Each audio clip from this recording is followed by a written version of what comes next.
2 days ko na rito. Pauwi na kami mamaya alas 12. Mag-swimming muna ako mag-isa. Wala akong short. Bibili ko. Diyan na naman bukas. Terminal 3. Batangas pa yan. Bili ko short.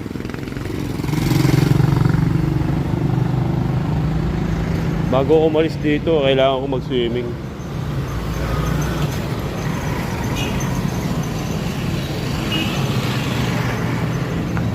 Ate, may short kayo?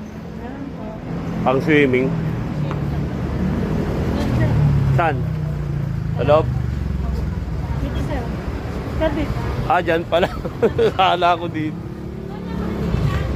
Nakalumbat. Wala. Ah, ito. Ginagawa pa kasi sir. Okay lang.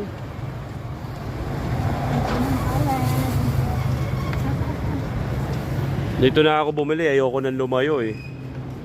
Kasi nandoon lang yung entrance ng ano. Saan te? Wala ko ganong stock ngayon.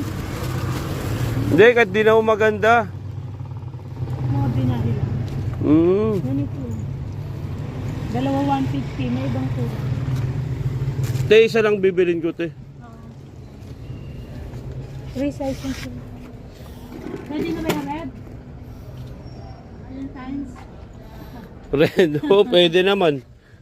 Di ba, malaki ko eh. Hindi sir, ano yung garter rice? Garter rice. Gutter rice. Ito, nakabili na ako. Bibili na ako ng kape. Wala ba? Timpla? Hindi, yung coffee shop. Sa coffee shop ako nagkakape. Sige, sige po te. Cute oh. Oh. Diba?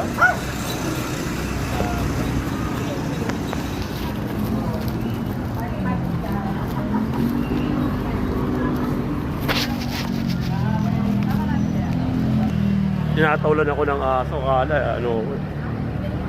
Kala pagkain din. Kakape ko.